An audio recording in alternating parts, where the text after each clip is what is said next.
No matter what stood in our way, the Holiday Haven Inn always rose to the challenge. In the past 5.5 years, Mercy and I had dealt with eccentric guests, conniving business rivals, and all the madness a magical town in which it was always Christmas had to offer. But I had to admit that decorating the inn for the summer solstice brought a new kind of challenge entirely. Given that the town was located at the North Pole, there weren't many places one could buy anything remotely related to summer as I'd known it back in England. Even in the middle of June, everything was blanketed in snow and draped in tinsel. So far, all I'd managed to come up with was a handful of miniature buckets and spades to hang on the Christmas tree in the reception area, in place of the usual baubles and trinkets.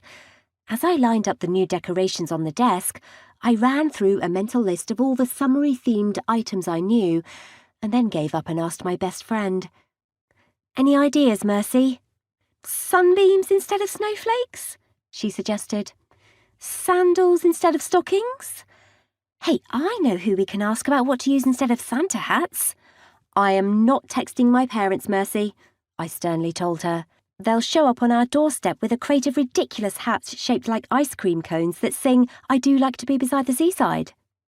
My parents had unleashed their particular brand of madness upon the inn once already, when they'd paid an unexpected visit during our event to celebrate 5 years of running the Holiday Haven Inn.